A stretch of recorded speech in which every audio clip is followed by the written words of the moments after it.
Yes, Assalamu alaikum. I'm Professor Ishtiaq Ahmed, and in this video we will discuss about historical approaches of psychology. Psychology में बहुत पुराना subject है और बहुत सी ऐसी अप्रोचेज रही हैं जो इसको डिफरेंट तरीके से एक्सप्लेन करती रही है कि साइकोलॉजी बेसिकली है क्या और ये क्या करती है और किस तरह से इसकी थ्योरी डेवलप की जाती है। तो इसकी सबसे पहली जो थ्योरी है, जो अप्रोच है, जो अंडरस्टैंडिंग फॉर साइकोलॉजी, इसको कहते हैं structuralism, elements of mind. Structuralism was the study of most basic elements, primarily sensations and perceptions, that make up our conscious mental experiences. Wilhelm Wundt and his followers were analyzing their sensations, which they thought were the key to analyzing the structure of the mind.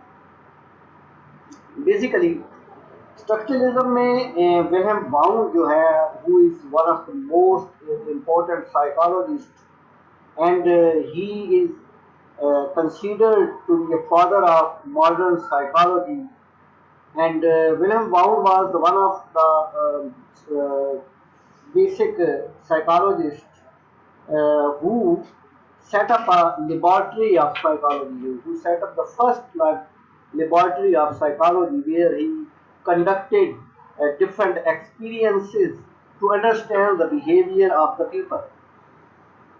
तो structuralism basically ये कहता है, जिस तरह इसके नाम से structure, ये समझते हैं कि माइंड का स्ट्रक्चर बेसिकली है क्या। माइंड का स्ट्रक्चर जो उनके कॉन्शियस मेंटल एक्सपीरियंसेस हैं वो किस तरह से डेवलप कैसे होते हैं, तो क्या स्ट्रक्चर इसका क्या है बेसिकली। तो उसमें दो चीज़ें इसमें बताई हैं कि दो चीज़ें होती हैं स्ट्रक्चर में, सेंसेशन एंड परसेप्शन। तो जो स्ट्रक्चर है उसके एलिमेंट दो हैं, sensation and perception, according to the William Wundt. Next approach psychology की जो है उसे हम कहते हैं जी के functionalism, functions of the mind. Functionalism, which was the study of the function rather than the structure of consciousness, was interested in how our mind adapts to our changing environment. Functionalism basically ये समझते हैं कि किस तरह से हमारा दिमाग, हमारा माइंड काम कैसे करता है, चेंजिंग एनवायरनमेंट में न्यू आइडिया वो कैसे अडॉप्ट करता है, नई इन्वायरमेंट में वो जाके उसकी लर्निंग कैसे होती है। आप देखें ना, एक बच्चा है उसको हम वो एक डिफरेंट लैंग्वेज बोलता है, फॉर एग्जाम्पल वो पंजाबी जुबान बोलता है, जब पंजाबी फैमिली में पैदा हुआ है तो अब उसको किसी और फैमिली में रखेंगे पश्तो सिंधी सराइकी में, तो वो वही लैंग्वेज सीखेगा, तो पंजाबी नहीं सीखेगा। तो आप देखें कि वो डिफरेंट लैंग्वेज कैसे उसने अडॉप्ट कर ली, उसकी चेंजिंग एनवायरनमेंट चेंज हुआ तो उसकी लर्निंग भी कैसे चेंज होगी। तो बेसिकली ये वो समझना चाहते थे कि इंसान का जो माइंड है ये फंक्शन करता कैसे है और ये कैसे अडॉप्ट कर देता है डिफरेंट न्यू इन्वायरमेंट्स। ये बेसिकली फंक्शनलिज्म का बेसिक कॉन्सेप्ट था। इसके आगे थर्ड अप्रोच है gestalt approach, sensations versus perceptions. इन्होंने ये देखा, the gestalt approach emphasize that perception is more than the sum of its parts and studied how sensations are assembled into meaningful perceptual experience. Gestalt approach ये कहती है कि आपकी body पहले sense करती है, फिर एक आप परसेप्शन डेवलप कर देते हैं। देखा ना, आपकी बॉडी में सुई चुभेगी तो पेन होगा। अब अगली दफा जब आपको सुई नजर आएगी तो आपका माइंड पहले ही परसीव कर चुका है कि ये मुझे चुभेगी तो मुझे पेन होगा, क्योंकि आपका एक्सपीरियंस हो चुका है पहले। आप देखें, अगर आप आग के करीब जाते हैं तो आप कहाँ जल जाते हैं, आपको हीट फील होती है, आप परसीव कर लेते हैं ये आइटम और अपने माइंड में सेव कर लेते हैं। दूसरी दफा जब आपको आग नजर आती है, आपको पता है कि मैं इसके करीब जाऊंगा तो मैं ये मुझे जला देगी, मुझे हीट फील होगी।